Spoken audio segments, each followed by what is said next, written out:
오늘은 제목이 하나님의 역사와 인격과 역사인데,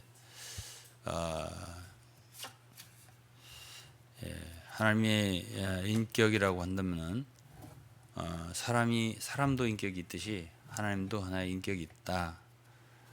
그리고 그 역사, 그분의 일하시는 역사하시는 그것과 인격은 관계가 있다. 관계가 있겠죠. 어떤 사람이 어떤 일을 하는 것은 그 사람의 인격과 관계가 매우 깊습니다. 그 인격이 고상한 사람은 일을 고상하게 하는 것이고요. 그 인격이 아직 부족한 사람은 일을 부족하게 해요. 일을 망가뜨리지요. 죽은 종교, 우상 이런 것들은 인격을 말할 필요가 없어요. 왜냐하면 그건 살아있지 않으니까. 그러나 우리 하나님은 살아계시기 때문에 인격이실 거 아니에요. 오늘은 주로 세 가지에서 하나님 인격을 볼 것인데, 첫째는 창조. 창조도 하나의 역사잖아요. 그러면 그 창조 속에 그분의 인격이 녹아들어 있겠죠. 그 창조를 살피면서 하나님의 인격을 한번 보자는 거지. 하나님은 어떤 분인가, 어떤 성품을 갖고 있고 대체 어떤 인품을 갖고 계시나, 어떤 종류의 인격이신가, 이것을 보자.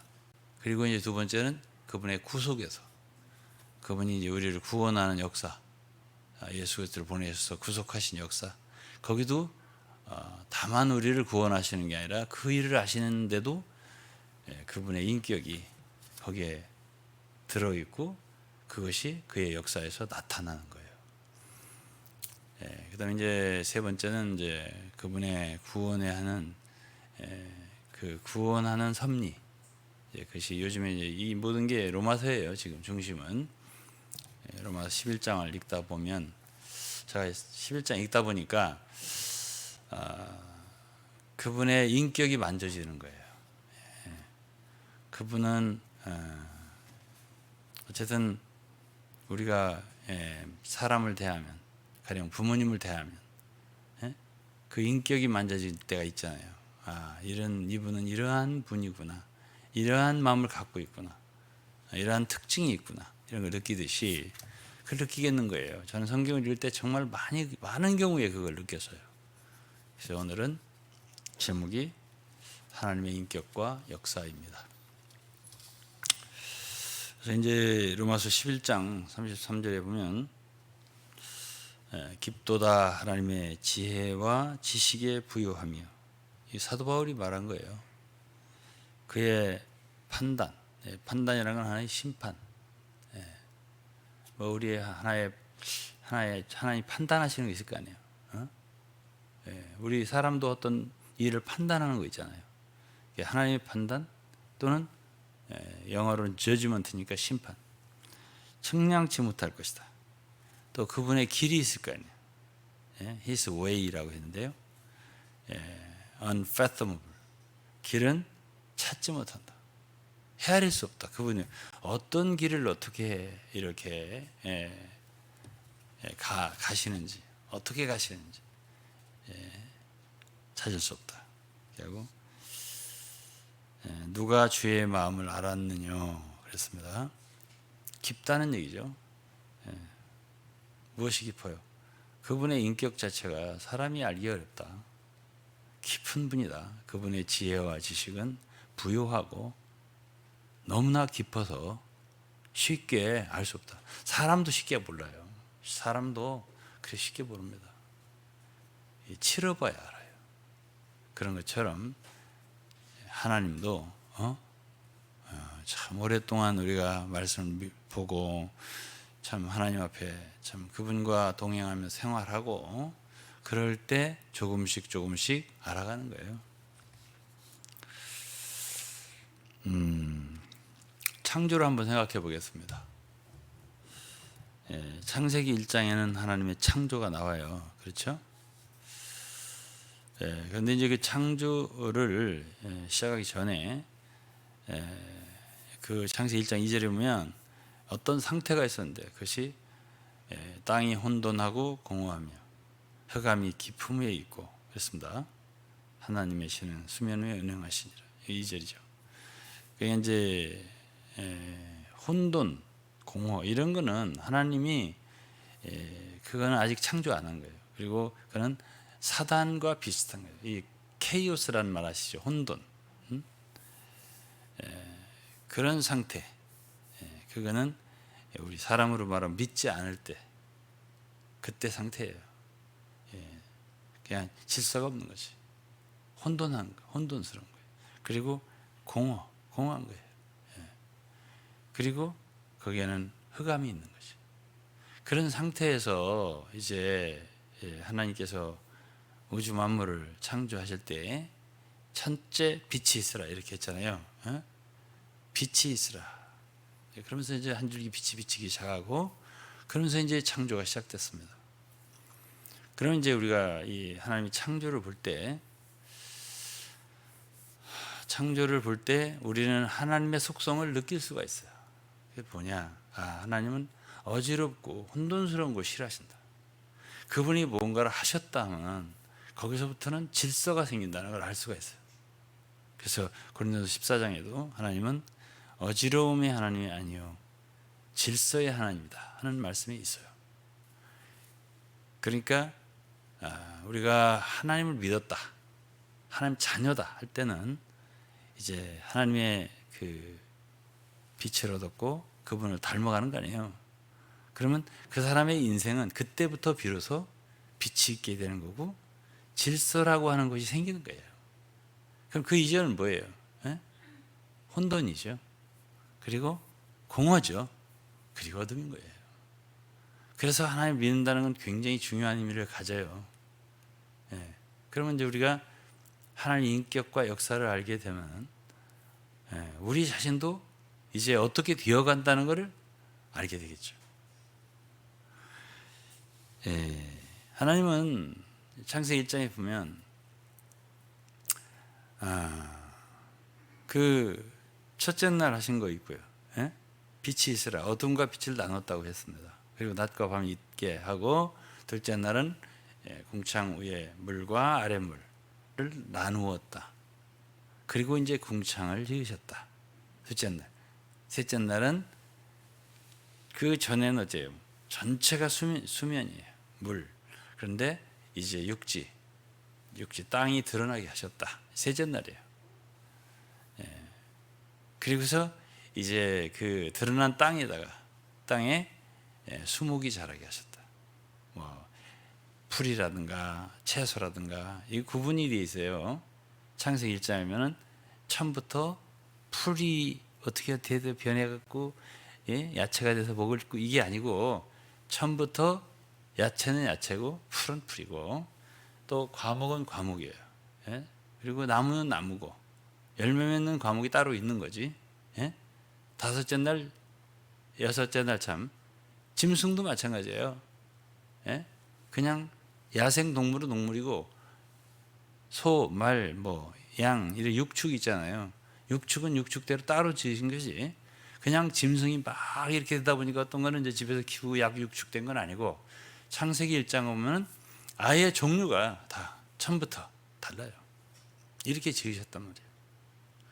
그러니까 우리는 이러한 것에서 이렇게 언뜻 봐도 하나님은 뭘 하시면은 첫째가 있고 둘째 날이 있고 셋째 날 하신 게 있고 넷째 날 하신 게 있고 순서대로 하셨고 그 다음에는 뭔가 확실히 구분할 건 확실히 구분하시고 어둠과 빛을 나누고 위의 물로 아래의 물을 나누고 이렇게 뭔가 분명하게 하시는 거예요.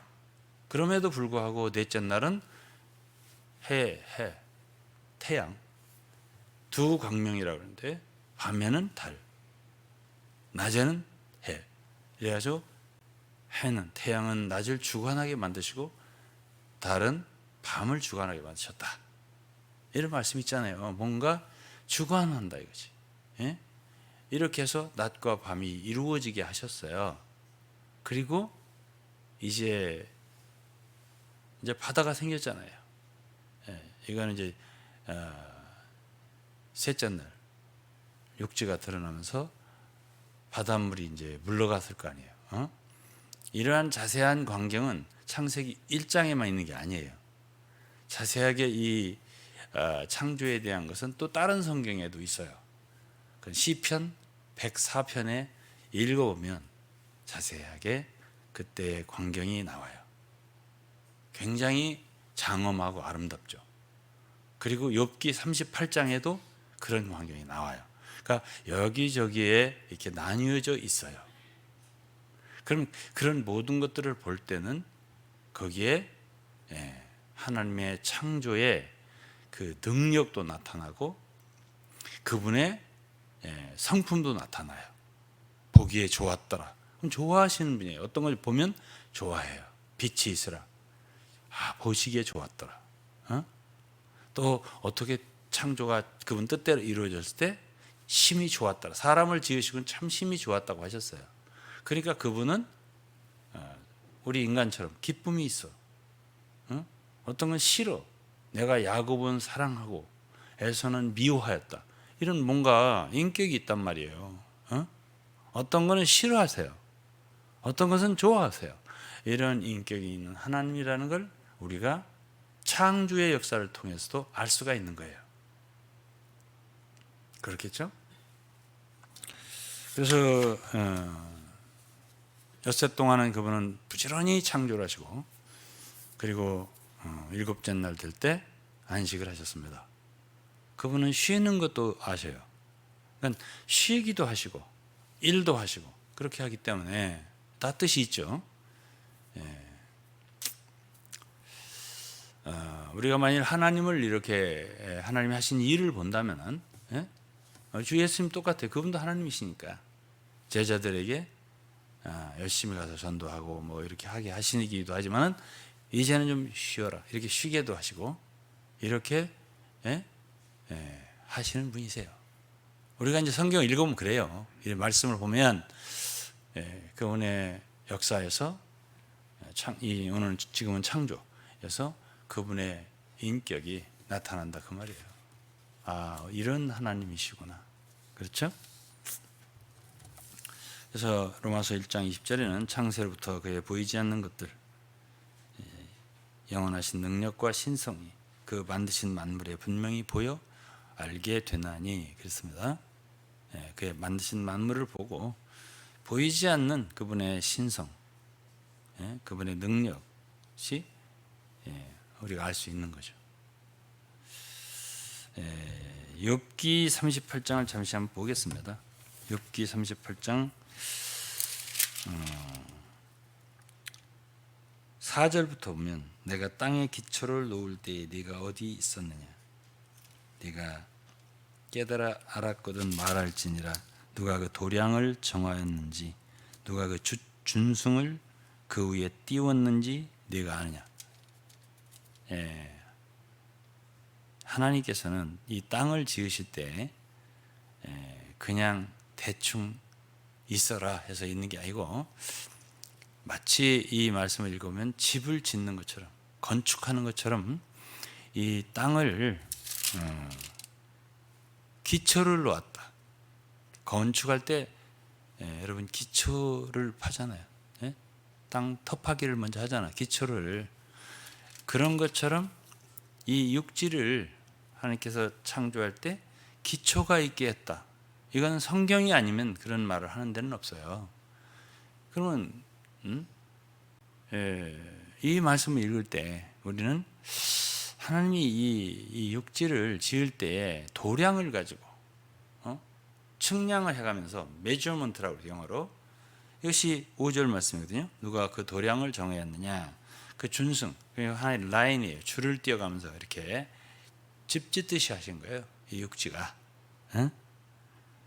그 위에 띄었는지 네가 아니야. 준승을, 그 줄을 누가 그렇게 스트레치드 라인이니까 줄을 띄어가면서 육지를 지었다는 뜻이거든요. 또 6절은 그 주초는 무엇 위에 세웠고 그 베이스, 주초라는 베이스예요. 기초와 비슷한데 무엇 위에 세웠고 그 모퉁이들, 건축할 때 모퉁이들 있잖아요. 코너스톤. 이런 그 도를 놓았다. 그러니까 연결해가면서 땅을 이렇게 그러면서 이 땅을 지으셨다는 거예요. 그럼 이 성경 아니면 이런 얘기가 없죠. 예? 그냥 자연히 뭐 산이 있는 거고 그냥 육지 있는 거고 이렇게 생각하지, 누가 이렇게 자세하게 이 지구상 이 땅을 이렇게 만들었다는 걸 어디서 얘기하고 있어요? 그러니까 창세기 1장에 대한 여러 가지 그 각주가 설명이 제가 말했잖아요. 욥기 38장에 쭉 있고 시편 104편에도 있어요. 여러분 읽어보셔요. 시편 104편 제가 읽어드리고 싶지만은 여러분들 읽어도 충분히 알 수가 있으니까 그 물이 어떻게 물러가는지 이런 모든 광경이 쭉 설명이 되어 있어요. 예. 그 다음에 8절에는 바닷물이 태에서 나온 같이 넘쳐 흐를 때에 문으로 그것을 막은 자가 누구냐. 그러니까 이 바닷물이 어디서부터 나왔다는 거예요. 솟아났다 이거지. 그럴 때에 그것을 누가 막았냐. 어디까지만 넘쳐라. 예. 그러면서 이제 뭐 9절에는 뭐 구름으로 의복을 만들고 흑암으로 강물을 만들고, 이거는 뭐를 바다를 그냥 있게 한 게 아니고 거기 아름답게 거기에 뭔가 입혔다 이런 뜻으로 말씀하시고, 10절에는 계한을 정하여, 이거는 바운더리 그 경계예요. 여기까지만 흘러라. 그래서 이제 섬이든지 바닷가든지 보면은 그 바로 옆에 집을 짓잖아요. 그 항상 위험해 보이죠. 우리는 볼 때. 저거 잘못해서 물 쫙 올라오면 다 넘치는데. 그게 일본 쓰나미가 그런 거 아니겠어요? 그러나 거기까지 더 이상 넘치지 마라. 이렇게 누가 했느냐. 이런 말씀을 욥기 38장에서 했어요. 그래서 11절에는 이르기를 내가 여기까지 오고 물들어 넘어가지 못하리니 네 교만한 물결이 여기 그칠지니라 하였었노라. 네가 나던 날부터 아침을 명하였었냐? 새벽으로 그 처소를 알게 하고 그것으로 땅끝에 비추게 하고. 그러니까 빛을 명해서 온 땅을 비추게 했다. 이것을 다 하나님이 하셨다는 거 아니겠어요? 빛이 있으라. 창세기 1장에 그것만 얘기했지만 이런 설명에 보면은 자세하게 그분이 빛으로 온 땅을 비추게 하신 그 모든 역사를 말씀하세요. 자, 그러면은 우리는 이러한 모든 그 하나님의 창조의 사역, 그래서 그분의 그 인격을 알 수가 있어요. 너무 귀하죠. 위대하시고 위대한 창조잖아요. 하나님 창조가. 저는 뭐 이렇게 예수를 믿고 이제 지금 제가 이제 이 얘기를 안 할까 말까 하다가 광고 시간에 얘기를 하니까 제가 얘기를 하는 거예요. 믿지 않으면 사실 그 인생은 공허한 인생이고요. 그는 혼돈이에요. 예? 왜 사는지 몰라요. 어떻게 살아야 되는지도 몰라요. 그런데 이제 우리가 예수 그리스도를 믿었다 할 때, 한 자녀가 되었다 할 때부터 우리의 인생은 그때부터는 빛이 있고 질서가 생기는 거예요. 어떻게 살아야 할지가 생기는 거예요. 저도 이제 처음 믿었을 때 처음부터 환한 그건 아니지만은 이렇게 걸어왔을 때 참 처음엔 이런 일을 하게 하시고 저런 일을 하게 하시고 참 그랬어요.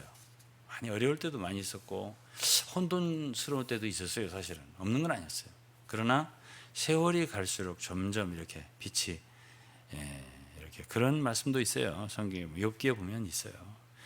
빛이 이 비행기를 타고 미국 같은 데 이렇게 오다 보면은 이게 새벽이 이렇게 빛이 드리워지는 광경도 볼 수가 있어요. 어두웠다가 이제 물러가는 거예요. 어둠이 쭉 이렇게 비치는 게 있어요. 그런 것처럼 우리 인생도 점점 어둠이 물러가요. 그리고 질서가 생겨나더라고. 그래서 저는 이제 참 주님 인도하셔서 외국에 나가서 선교를 이 나라 저 나라 하게 하시고, 그러면서 이제 책을 이제 쓰게 하셨어요. 책을 쓰게 하셔서 참 참 열심히 책을 썼던 것 같아요. 제가 참 출판한 것이 뭐 한국어, 뭐 영어, 뭐 사실 뭐 자그만 것까지 하면 뭐 캄보디아, 불가리아 뭐 많은 책을 냈어요. 한 100여 권 냈을 것 같아요. 다 합하면. 근데 이제 제가 바이블뷰 내면서 이제 책을 이제 더 이상은 낼 것이 마음이 별로 없더라고요. 그때부터 저는 이제 얼마 안 됐죠. 이제 말씀을 전하기 시작한 거지. 과거부터 전했지만은 이제부터는 말씀을 그야말로 남겨놓는 거예요. 그야말로 지금 듣는 분이 얼마 안 될지라도 언젠가 정말 이 말씀을 정말 귀하게 여겨서 들을 사람들이 있다면, 지금 뭐 유튜브 시대고 컴퓨터 시대고 누구든지 뭐 원하면 검색을 해서 들으면 어디서든지 들을 수 있잖아요. 그런 시대가 왔기 때문에 이제는 저는 책을 써서 서점에 배포하고 많은 사람이 읽게 하는 것 말고도 이것도 하나의 책을 쓰는 것과 어찌 보면 그 동기는 같아요. 말씀을 해 놓는 거예요. 말 전해 놓는 거죠. 그래서 이제 그것이 뭐 100개가 되든 300메시지가 되든 500메시지가 되든 이렇게 해 놓으면 이제 필요한 사람들이 그 말씀을 그때그때 찾아서 들으면은 유익하지 않겠냐. 그래서 이제 많은 말씀을 전하게 되고, 그다음에 이제 제가 좀 할 수 없는 건 못 하는데, 이제 어쨌든 젊을 때부터 영어를 했으니까 영어로 하나님 말씀을 증거하기 시작한 거예요. 그것이 지금 뭐 한 30개 가까이 됐을 거예요. 그래 이제 점점 쌓아 놓는 거예요. 그래서 그럼 이제 듣기 원하는 사람들이 뭐 지금은 얼마 듣지 않을지라도 이제 들을 수 있게 이렇게 하는 거지. 그다음에 최근에 이제 제가 진짜 아닌 게 아니라 몽골어를 한 2, 3주 전에 배우기 시작해서요. 참 우리 성경자매 도움으로 제가 그 첫 메시지를 올렸어요. 그래서 이제 지금으로서는 한 주에 하나는 어렵고 한 2주에 하나 정도씩 이렇게 한번 올려볼까 이렇게 연습을 하고 있어요. 이렇게 훈련을 하고 있어요. 이제 그러한 이 모든 것들, 그러면서 저는 이런 한 가지 한 가지가 매주 보면은 제가 이제 영어로 메시지를 올리면 그거를 전하기 위해서 저는 원고를 작성할 거 아니에요. 처음에는 제가 원고 안 작성하고 했어요. 막 했는데 안 되겠더라고요. 왜? 외국 사람, 미국 사람이랑 원어민들이 들을 때 이 좀 문장이 이상하네 이렇게 하는 말씀도 있을 것 같아서 제가 원고를 철저히 작성해요. 지금은. 그럼 이제 그렇게 해서 이제 참 책을 쓰듯이 작은 책을 하나씩 쓰듯이 이렇게 말씀을 남긴단 말이에요. 그렇게 해서 이제 그렇게 그러면 제가 한글로 설교를 하잖아요. 주일날은 편안하게 하는 거죠. 이제 하는 한국말로 하는 거니까. 그렇지만 이것도 원고를 작성해야 돼요. 제가 원고를 지금 다 작성했잖아요. 지금 하고 그다음에 이제 영어로 작성할 때는 이걸 그대로 영어로 하는 게 아니에요. 더 짧게 하는 거예요. 영어는 한 20분 분량 내외, 20분 내외 분량 이렇게. 그래서 이제 그거를 작성해서 이제 올려요. 올리면 한 하루 이틀 후에 뭐가 오냐면은 자막이 와요. 저에게. 그럼 자막을 제가 이제 보면서 그 자막이 기계로 듣는 거니까 틀리는 게 있잖아요. 제가 어떻게 말하는데 단어로 틀리는 게 아니에요. 그걸 이제 고쳐야 돼요. 이거 고치는 작업이 한 메시지당 제가 생각할 때는 한 2시간 내에서 2시간 반 걸리더라고요. 거의 평균. 꼬박 앉아서 그걸 해야 돼요. 그 일주일에 2번씩 해야 돼요. 그거를. 그러니까 영어 메시지 작성하느라고 시간 가잖아요. 그 다음에 전하느라고 시간 가잖아요. 그걸 이제 제 영상 녹화를 우리 위방 목사님 해주잖아요. 저 혼자는 못해요. 다 옆에 이렇게 돕는 사람이 있는 거예요. 한글 메시지도 우리 차현욱 간사가 해주니까 제가 이게 할 수 있는 거지, 저 혼자 할 수 있는 것이란 없어요. 그게 다 동역자들이 있는 거예요. 몽골어 메시지도 우리 김성경 자매가 어떻게 그걸 어찌 왜 가나 하고 갔는데 1년 동안 가서 몽골어를 배우고 왔어요. 와서 이제 저한테 지금 너무나 큰 도움이 되고 있잖아요. 그래서 이렇게 많은 사람들의 도움, 또 여기에 나와서 제 말씀을 들어주시는 성도들, 기도해 주시는 성도들의 협력이 있기 때문에 제가 또 할 수 있는 게 있어요. 또 여러분들도 뭐 이렇게 하려면 물질로 도와야 되고 많은 것이 있기 때문에 이게 이 예배당이 전립할 수 있는 거고 우리가 함께 할 수 있는 거잖아요. 모든 게. 그래서 이 교회 그리스도의 몸이란 개인적으로 뭔가 할 수 있는 건 없고 다 단체적으로 함께 하는 거거든요. 경기로 말하면 무슨 골프 선수처럼 무슨 이 탁구 선수처럼 혼자 하는 게 아니라 단체 경기란 말이에요. 교회가 다 잘해야 돼. 서로가 다 합심을 해야지. 그래서 이제 우리가 이걸 해내는 것인데요. 저는 이제 그러면서 한 가지 한 가지가 쉬운 건 없어요. 그럼에도 불구하고 저는 일주일 동안 정말 짬이 없어요. 안 그렇겠어요? 짬이 없잖아요. 그걸 시간수로 따져 보더라도 엄청 많은 시간이 드는 작업이에요. 모든 게.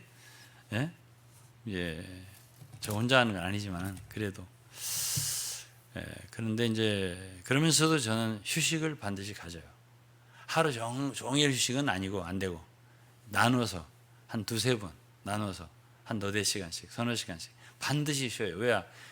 하나님도 6일간 일하시고 하루를 쉬셨는데 제가 무슨 전능자도 아니고 그냥 쓰러져요. 제가. 그래서 이제 휴식도 한다 이렇게 말씀드려요. 그러면은 그러면 저는 질서가 많이 생겨난 사람이에요. 그러니까 거의 저는 뭐 이렇게 일주일 생활이 이렇게 뭐죠? 이렇게 루틴화되어 있어요. 많은 생활이 루틴화되어 있어요. 이렇게 그때는 그거 하는 거예요. 저 때는 저거 하는 거예요. 항상 이렇게 돌아가는 거예요. 그래서 이제 우리가 정말 하나님을 믿었을 때 좋은 점 뭐예요? 빛을 얻으니까 어둠 속에서는 어디로 갈 바를 몰라요. 막 헤매는 거란 말이야. 그걸 혼돈이라고 하잖아요. 그런데 이제 믿었을 때는 우리가 어쨌든 빛을 얻기 때문에 내가 어디로 갈 바를 알고 무엇을 할 바를 알고 이렇게 하나씩 해나가는. 그래서 나중에 뭔가 성취가 있는 열매가 있다 이렇게 표현하잖아요. 그런 사람이 될 수 있는 것은 예수 그리스도를 믿는 길 외에는 없어요. 그러면 우리는 창조의 사역에서 분명히 알 수가 있죠. 여기에 길이 있다. 이 외에는 길이 없겠구나 하는 것은 우리가 분명히 알 수가 있죠. 자, 그다음에 이제 그리스도의 구속에 대해서 좀 보겠습니다. 어쨌든 하나님이 사람을 창조하셨어요. 여섯째 날에 창조하셨을 때 하나님 만사 만물을 지으시고 그 만물을 다스리고 정복하는 그러한 존재로 대표로 사람을 지으신 거예요. 땅을 정복하라, 다스리라. 그러니까 하나님은 그것이 이제 왕국이라고 그래요. 그러니까 하나님은 뭐를 그냥 무질서하게 만들어 놓으시고 마음대로 돌아가라 이렇게 하지 않으셨어요. 그러니까 사람이라고 하는 하나의 대표적인 존재, 하나님을 대표할 수 있는 그분의 형상과 모양대로 지으신 그런 존재를 지으셔서 그 손에 맡긴 거예요. 이 만물을. 땅에 있는 모든 것들을 네가 다스려라. 생물도 다스리고 동물도 다스리고 땅에 기는 것도 다스리고 이 땅도 네가 정복하고 이렇게 하라고 사람을 지으신 거예요. 그러니까 분명히 하나님은 어지러운 건 아니죠. 그렇죠? 그런데 그것이 무너져 버린 것은 사단의 개입이에요. 그 마귀는 혼돈하게 하는 어지럽게 만드는 장본인이잖아요. 그게 동산에서 뱀이 들어와서 땅에 기는 거잖아요. 하나님이 원래는 사람을 지을 때 정복하라 했는데 뱀에게 먹혔잖아요. 속았잖아요. 그래서 죄인이 되어버렸단 말이에요. 이걸 인간의 타락이라고 그래요. 창세기 3장부터 시작됩니다. 그렇죠? 뱀이 들어왔단 말이에요. 그래서 오늘날에 이런 혼돈이 있는 거예요. 아프간 사태를 보세요, 요즘에. 그게 혼돈이 아닌가요? 예? 그럼 이 지구상에 아프간만 혼돈인가요? 엄청난 혼돈이 있는 거예요, 지금. 이걸 누가 해결합니까? 하나님이 이러한 상태가 되라고 창조하셨겠습니까? 창세기 1장을 읽어보면 절대 아니죠. 이 땅을 정복하고 다스려라. 하나님 왕국을 염두에 두고 창조하셨단 말이에요. 만유를 그리스도 안에서 통일되게. 결국 그렇게 하세요. 그것이 에베소 1장 10절 말씀 아니에요? 만유를 그리스도 안에서 통일되게 하려 하심이라. 그것이 이제 결국 구속의 목적이에요. 결국 하나님은 회복을 하세요. 일단 사단이 들어와서 어지럽혀 놓았어요, 지금. 그렇지만 구속이 하나의 시발점이에요. 그 모든 회복하는. 그리고 그리스도의 재림으로 그분의 회복은 완성이 돼요. 그래서 그리스도의 재림을 만유를 회복하는 때라고 말했죠. 사도행전 3장에. 회복이 돼요, 결국은. 그렇지만 그 하나님께서는 한 번에 회복하는 게 아니라 그리스도의 십자가의 구속을 통해서 거기서부터 회복이 되는 거거든요. 그 그리스도를 믿은 사람들, 그 속에서부터 회복해 나가는 거거든요.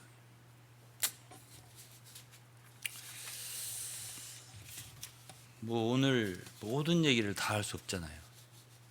그러니까 저는 오늘 그냥 그리스도의 구속에 나타난 하나님의 인격, 이걸 좀 보겠어요.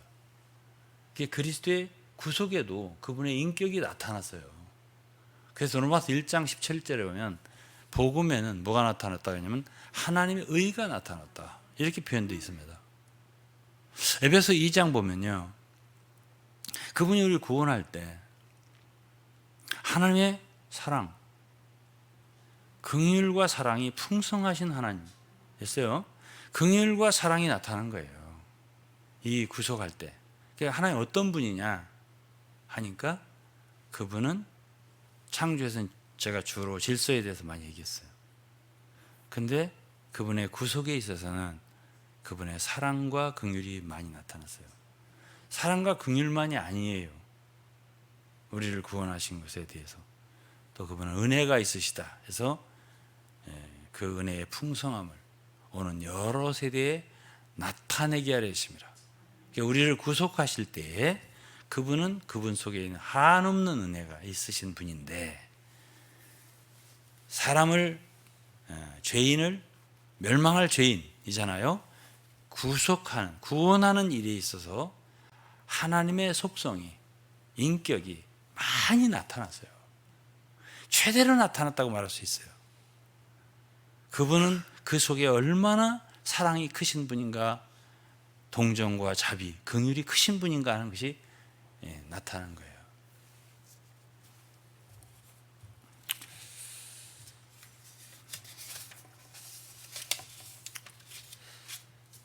그래서 이제 로마 3장 21절에 이런 말씀이 있어요. 이제는 율법 위에 하나님의 한 의가 나타났으니, 하나님의 한 의가 나타났다 그랬습니다. 율법과 선지자들이 증거를 받은 것이라. 곧 예수 그리스도를 믿음으로 말미암아 모든 믿는 자에게 미친 하나님의 의니 차별이 없느니라. 의가 나타났다. 이 하나님의 의가 나타났다. 의, 하나님의 의라고 하는 말은 그러니까 그분의 속성이 의예요. 그분은 의로우신 분이란 말이에요. 근데 그 하나님의 의 때문에 우리에게 너무 좋은 거예요. 우리에게 너무 좋은 게 하나님의 의인 거예요. 그 얘기는 내가 왜 이렇게 얘기하는가는 들으시면 이해할 거예요. 하나님과 사랑, 하나님 사랑과 긍휼, 이것도 그분이 우리를 구원한 동기인데요. 우리에게 더욱더 믿음의 확신을 주고 구원의 확신을 주는 건 의예요. 이제 한번 읽어볼게요. 23절입니다. 모든 사람이 죄를 범하였으며 하나님 영광에 이르지 못하더니 24절에 그리스도 예수 안에 구속으로 말미암아 하나님의 은혜로 값없이 의롭다함을 얻은 자 되었느니라. 값없이 의롭다함을 얻었다 했습니다. 뭐로? 그리스도 예수 안에 구속으로. 그분이 이루신 거죠. 그 다음에 25절에 이 예수를 하나님의 그의 피로 인하여 믿음으로 말미암는 화목제물로 세우셨으니 그랬습니다. 예수 그리스도를 화목제물로 세우셨으니, 이 화목제물이라는 말이 그 영어로는 mercy seat, 그래서 이제 그 시은좌라고도 번역할 수 있어요. 그거는 성전에 보면은 지성소 안에 언약궤가 있고 언약궤에 뚜껑이 있어요. 그 위에 이제 대제사장이 피를 뿌리는 곳이에요. 예수 그리스도가 바로 그 시은자가 됐다는 뜻이에요. 그러니까 회목 제물이라고 번역이 돼 있고, 또 어떤 데서는 mercy seat, 긍휼의 자리 이렇게 돼서 이제 예수 그리스도 그 시은자를 통해서 말하자면 하나님과 사람은 만날 수가 있는 그 자리예요. 우리가 기도를 드릴 때 그 시은자의 그 말하자면 그 피를 통해서 하나님께 가고 하나님도 우리에게 뭔가를 주실 때는 그곳을 통해서 주시는 바로 그 자리, 그것이 되셨다라는 뜻이에요. 그게 뭐예요? 그게 피로 인하여라고 했잖아요. 그게 피로 인하여 믿음으로 말미암는 화목제물로 세우셨으니 이는 하나님께서 길이 참으시는 중에 전에 지은 죄를 간구하심으로. 전에 지은 죄가 뭐죠? 예수님이 십자가에 피 흘리시기 전에 참 아담으로부터 예수 그리스도의 십자가의 죽으심까지 거의 한 3, 4천 년 동안 많은 사람들이 죄를 지었는데, 그때는 사람들이 용서함을 받을 수 있었겠어요? 없었겠어요? 용서를 해 주셨어요. 그러나 그때의 용서는 하나의 오늘날 거래로 말하면 약속어음 같아요.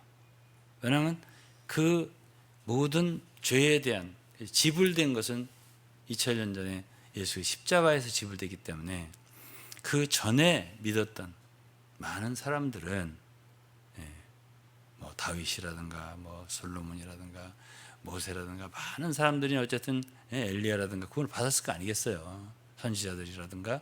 그럼 그런 사람들이 어떻게 받았을까요? 다 예수 그리스도 십자가의 공로예요. 그분의 피로써 용서를 받는 것이지 그 외로는 안 돼요. 그렇지만은 전에 지은 죄를 간구했다는 말은 바로 그 뜻이에요. 간구하셨다.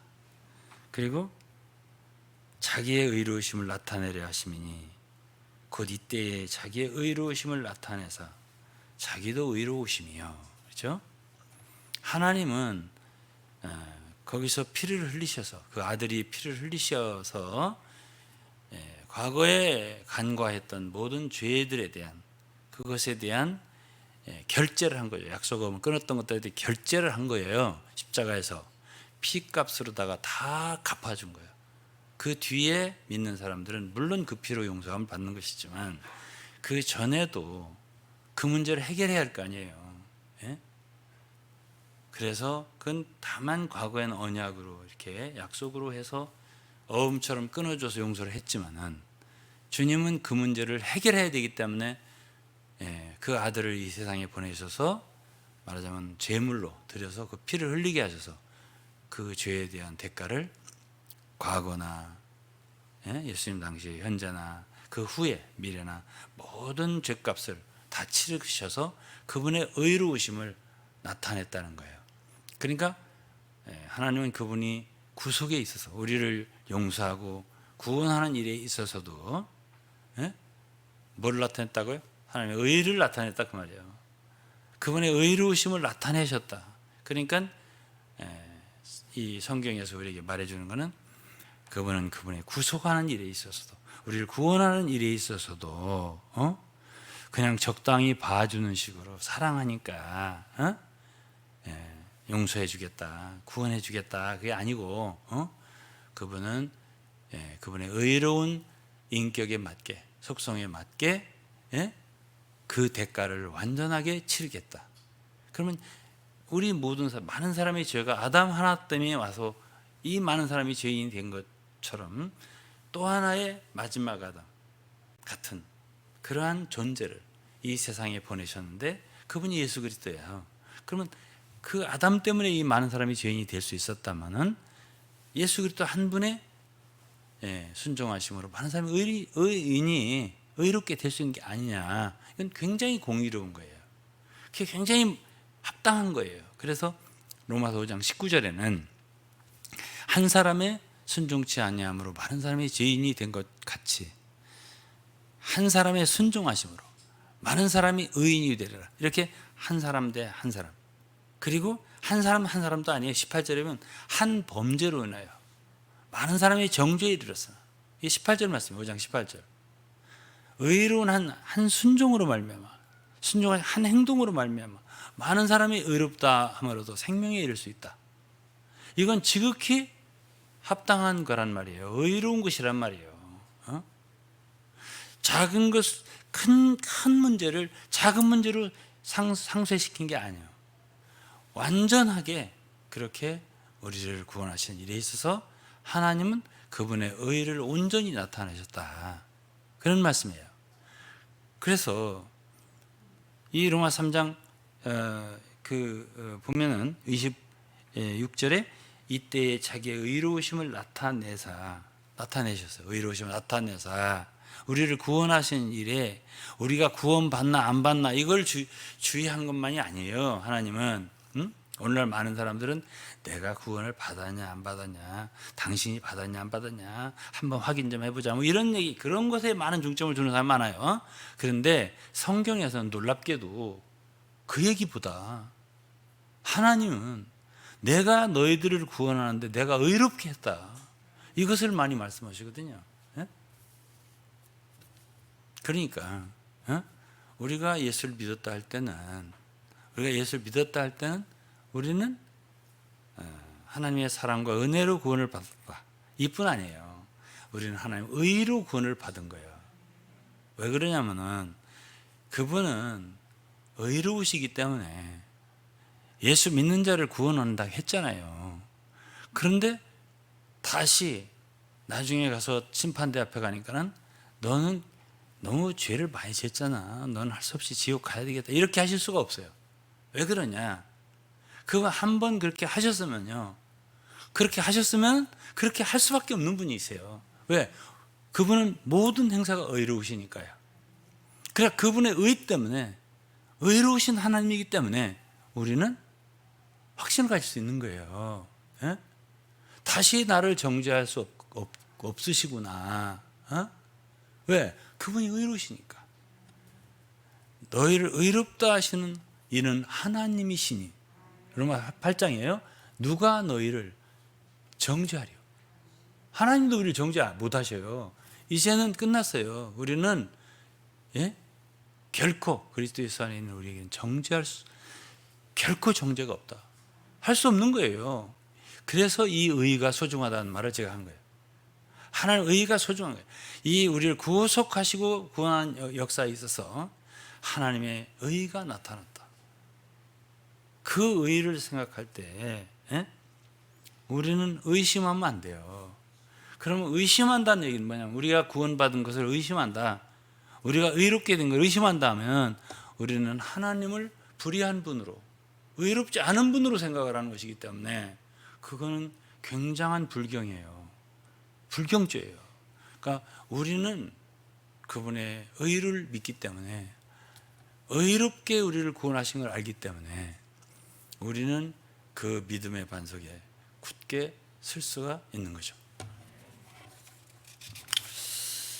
자, 그럼 이제 다음에는 구원의 섭리에 대해서, 이제 요즘에 이제 제가 이제 이 로마서를 이러한 관점에서 좀 보고 저런 관점에서 보고 전에요. 창조에 있어서는 로마서 1장에 나오잖아요. 그분의 신성과 보이지 않는 신성과 능력이 창조를 통해 나타났다고 창조에 대해서 좀 얘기하고, 3장에서 구속에 대해서 좀 얘기하고, 그러면서 그분의 인격을 좀 말씀해 드리는 거잖아요. 그런데 9장과 11장, 이제 오늘 11장까지 이제 마치고 다음 주 12장으로 넘어가고 싶은 거예요. 그럼 11장에서는 9장서 11장까지는 이스라엘 백성들에 대한 바울 사도의 그런 생각인데, 사실은 그것이 하나님의 섭리죠. 그거를 깨달은 대로 바울이 얘기를 해놓고 있어요. 그러면 그 속에서 제가 11장을 읽으면서 하나님의 인격을 만졌다고 했잖아요. 느꼈다고. 그러면 그분이 이렇게 구속의 사역을 완성하실 때도 그분의 인격이 나타났지만, 모든 사람을 구원하는 역사를 하시는 일에도 그분의 성품이 나타나더라고요. 그것이 9장에서부터 11장까지의 이야기인데, 11장 조금 읽겠습니다. 제가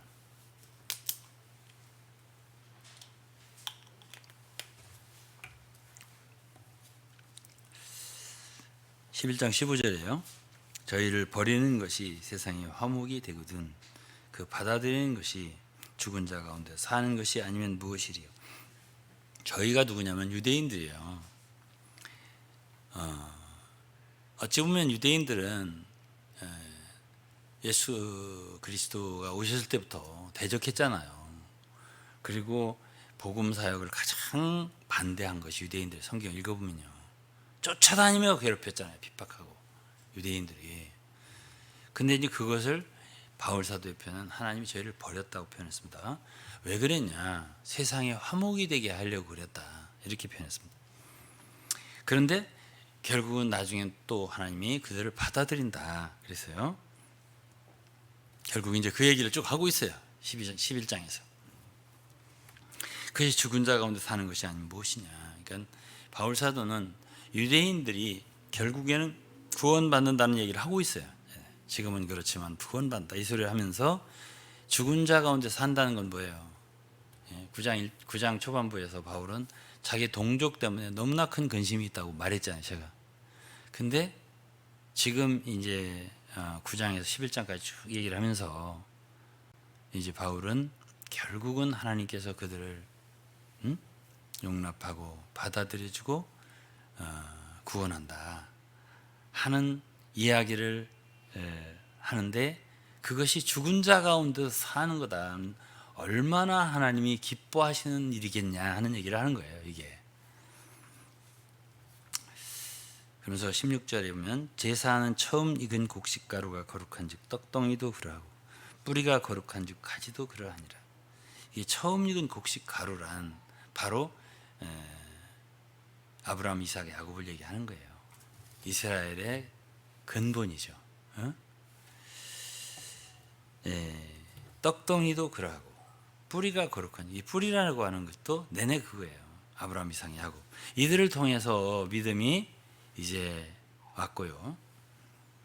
그리고 요한복음 4장 22절 정도에 보면 예수께서 사마리아 여인과 얘기할 때 구원은 유대인으로부터 남이라 이런 말씀을 하셨어요. 그러니까 결국은 여기서 이제 바울 사도가 하는 말은 이방인인 로마인들에게, 지금 로마서잖아요. 로마인들에게 너네들이 뿌리가 아니다 이 얘기를 하고 있는 것이고, 원래 하나님께서 떡을 만들 때 가루, 고운 거룩한 가루를, 떡덩이를 만들 때 너들부터 만드는 건 아니다. 거룩한 가루를 하나님이 만들었고요. 이제 떡덩이가 이제 더 불어났잖아요. 그게 이제 여러분들이 하는 얘기예요, 지금. 그것이 처음에 만드는 그것에 붙여지는 것이다는 얘기예요. 그리고 이 뿌리, 뿌리에서 이제 나무가 이제 가지가 나오잖아요. 그러면서 뭐라고 했냐면은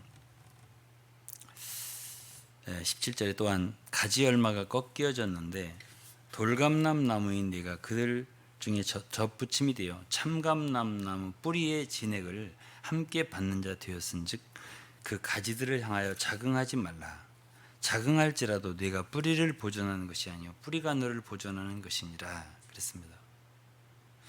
19절 그러면 네 말이 가지되이 꺾이운 것은 나로 접붙임을 받게 하려 함이라 하리니 옳도다. 저희는 믿지 아니함으로 꺾이우고 너는 믿음으로 섰느니라. 높은 마음을 품지 말고 도리어 두려워하라 이랬습니다. 그러니까 여기에 이제 이 바울 사도는 이방인 이 로마 사람들에게 너네들이 뿌리는 아니다 이 얘기를 해줘요. 뿌리는 원래 그들이다. 그들부터 이게 참 복음의 하나님 말씀의 그 근원이 거기서부터 생겨나서 여러분들에게 이게 이제 그들이 꺾여졌다 했어요. 믿지 않음으로 꺾여졌는데 그래서 구원이 여러분들에게 이르렀는데 여러분들이 그렇다 하더라도 유대인들에 대해서 너무 자긍하지 마라. 뿌리가 나무를 보존하는 것이지 나무가 뿌리를 보존하는 게 아니다. 그래서 이제 어디까지나 그 근원은 유대인들이다 하는 얘기를 하고 있는 거예요. 이런 얘기를 듣다 보면 한국에 있는 많은 이단들이 좀 생각이 나요. 그들은 특히 자기들에게서 뭐가 다 생긴 것처럼 얘기를 하잖아요. 근데 그게 아니에요. 이 말씀을 깊이 읽어보면 우리 이방인 조심해야 돼요. 우리는 교만하면 안 돼요. 이 11장을 쭉 읽어보면 결국은 주님의 긍휼을 입고 참 접붙임을 얻었다는 것은 결국 다 믿은 자들에게 하는 말이에요. 믿었기 때문에 그렇게 된 거예요. 그럼 유대인들은 왜 꺾였다 그래요? 불신이기 때문에 꺾인 거라고 하는 거예요. 21절에 하나님 원 가지들도 아끼지 아니했은즉 너도 아끼지 아니하리라. 이방인들도 잘못하지 마라. 함부로 하지 마라 그랬어요. 22절에 그러므로 하나님의 인자와 어미를 보라. 넘어지는 자들에게는 어미가 있으니 너희가 만약 하나님 인자에 거하면 그 인자가 너희에게 있으리라. 그렇지 않으면 너도 찍히는 바 되리라. 저희도 믿지 아니한데 거하지 않은 접붙임을 얻으리니 이는 저희를 접붙이실 능력이 하나님께 있습니다. 그러니까는 이 가지에 접붙임을 얻는다 혹은 끊어진다 이 모든 것이 뭐에 달렸냐면 믿음에 달렸어요. 그러니까 지금도 여러분 조심해라. 괜히 자긍하고 높아지면 그건 불신과 연결이 되는 거예요. 조심해라. 하나님 원 가지들도 아끼지 않고 버려버리고 꺾어져보게 했는데 여러분들이 조심하지 않으면 여러분 꺾어진다. 잘못하면 하나님 인자에 거하라. 하나님 인자하기도 하지만 어미하신 분이기도 하다. 이렇게 표현을 했어요. 자, 여기서 제가 뭘 얘기했죠? 이 복음 사역, 하나님의 구원 사역, 이 사역에도 하나님의 성품이 들어있네. 그 인격이 들어있네. 함부로 하지 마라. 여기 들어있어요. 이 말씀이 두렵죠. 하나님이.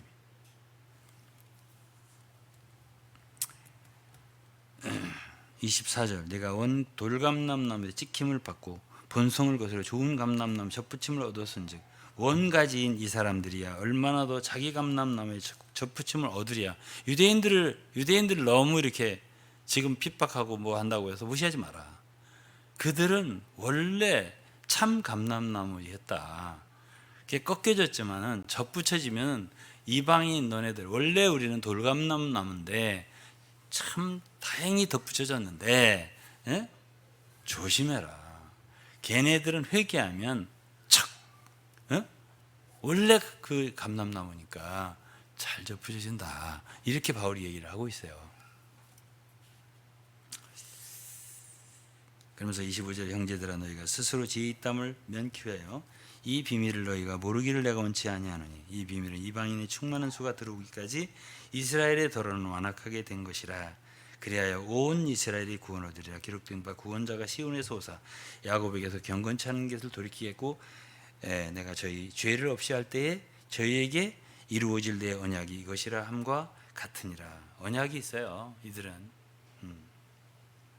28절에 복음으로 하면 저희가 너희를 인하여 원수된 자요, 택하심으로 하면 조상들을 인하여 사랑을 입은 자라. 이게 양면인 거지. 28절이 결코 이해하기 쉬운 절은 아니에요. 지금 현재 복음 전파를 할 때에 저희가 너희를 인하여 원수되었다, 거의 원수지경에 이르를 정도로 유대인들은 믿는 이방인들을 핍박하고 있단 말이에요. 그렇지만은 택하심으로 하면, 이 복음으로 하면 택하심으로, 이 두 가지요. 택하심이 있기 때문에 그들은 조상들이 있잖아요. 제가 아브라함, 이삭, 야곱 했잖아요. 그때 하나님은 언약을 세웠잖아요. 그 후손들에게 이렇게 내가 회복할 거라는, 축복할 거라는 이런 언약이 있기 때문에 조상들로 인하여 사랑을 입은 자라고 했습니다. 그러니까 저들이 언젠가는, 지금 저러고 있지만 그거는 이방인들에게 긍휼을 베풀어서 그들의 많은 사람을 구원하기 위한 그런 하나의 경륜이고, 지금은 그렇게 하고 있지만, 그렇게 할 때 자기는 그랬어요. 자기는 이방인의 사도인 나의 직분을 영광스럽게 여기는데, 그건 왜 그러냐, 여러분들이 구원받고 더 구원받을 때 유대인들은 시기가 난다. 이제는 결국은 시기가 나서 결국 주 예수께서 이제 시온에서 돌아오실 때, 재림을 의미하겠죠. 그때 이제 스가랴서에 보면 12장에 유대인들이 막 통곡을 해요. 그때 은혜와 간구형이 임하고 수많은 사람들이 구원을 받게 되는 거예요. 그것이 스가랴 12장 13장에 기록되어 있거든요. 그러니까 그런 광경이 있을 것을 이제 바울 사도가 여기서 얘기를 하는 거예요. 그러면서 29절에 하나님의 은사와 부르시면 후회하심이 없느니라. 하나님이 이렇게 한번 은사를 주시고 은혜, 선물을 주시고 또 부르셨어요. 유대인도 부르셨잖아요. 또 우리는 어떻게 보면 은사를 받은 사람들이잖아요. 은혜를, 선물을 받은 사람들이죠. 한번 하나님이 그렇게 한 사람들에 대해서는 하나님은 절대 후회하지 않는다. 마음을 돌이키지 않는다. 변하지 않는다. 한결같으시다. 이러한 인격을 갖고 계신 분이에요. 그러니까 그렇게 하실 것에 대해서 의심할 필요 없다, 그런 뜻입니다.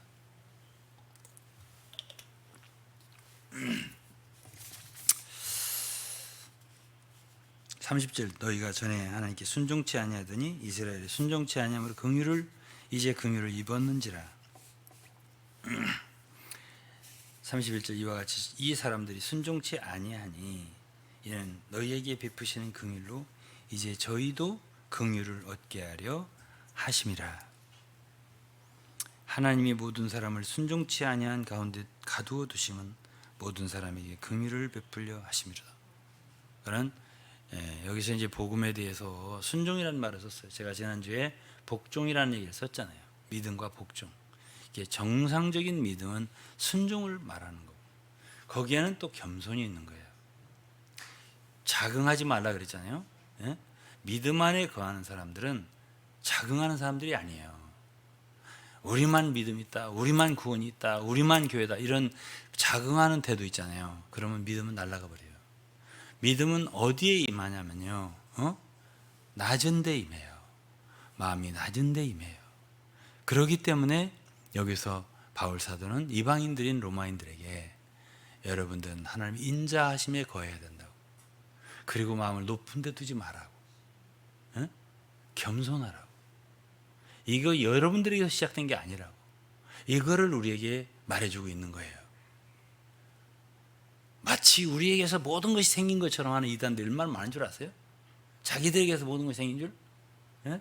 그런 사람들은 겸손을 모르잖아요. 아무리 믿어보려고 해도 그런 교만한 분위기 속에는 믿음이 안 생겨요. 낮아졌어요. 내 마음이 정말 낮아졌어요. 믿음의 비둘기가 이렇게 거기에 앉게 되는 거예요. 그러면서 33절에 이제 그 아까 읽은 본문 말씀이잖아요. 깊도다 하나님이 지혜와 지식에 부여하며 그의 판단 측량치 못한다. 이러한 모든 것에 대해서 그의 길은 찾지 못한다. 누가 주님을 가르치겠냐? 누가 그의 모사가 되겠냐? 누가 그의 마음을 알겠냐? 이렇게 바울이 말을 했어요. 그러면서 누가 주께 먼저 드려서 갚음을 얻겠냐? 만물이 주에게서 나오고 주로 말미암고 주에게 돌아간다. 그러면서 찬양하잖아요. 9장에서는 이스라엘을 생각하고 동족을 생각하면서 큰 근심과 고통으로 시작했는데 마지막 11장 마지막에서는 찬양으로 끝을 내는 거예요. 이러한 모든 하나님의 참 깊고 참 부유하신 지혜, 그의 섭리, 이거를 생각하면서 바울 사도는 영광이 그에게 세세토록 있을지어다 이러면서 찬양을 하고 마치네요. 그치? 저는 이렇게 여러분들에게 로마서를 이제 11장까지 마쳤는데 여기서 여러분 하나님의 인격을 참 얼마나 느끼셨는지는 몰라도 그분이 창조에서, 그분이 구속의 역사에서, 그분이 참 모든 사람을 구원하는 섭리에서 그분은 깊다 이거지. 그분의 인격은 깊고 참 헤아릴 수 없는 그런 사랑과 긍휼을 갖고 있고, 그러면 그런 분에 대해서 우리는 어떤 자세를 취할 거냐? 경외해야죠, 하나님을. 그리고 그분을 신뢰해야죠. 겸손하게 그분의 긍휼을 구하는 그런 믿는 이들이 될 수 있길 바라요. 기도하겠습니다. 하나님 아버지 감사합니다. 오늘은 아버지 하나님, 영광의 하나님에 대한 인격에 대해서 참 감히 저희들이 묵상하고 나누었습니다. 하나님 아버지여, 참으로 우리에게 지혜와 계시의 영을 주서 하나님에 대해서 더 깊이 알고 하나님을 사랑할 수 있게, 또 순종할 수 있게, 또 더욱 믿고 따를 수 있게 도와주시옵소서. 예수 그리스도의 이름으로 기도했습니다. 아멘. 저와 같이 찬송 하나 부르죠. 복음성가 74장입니다.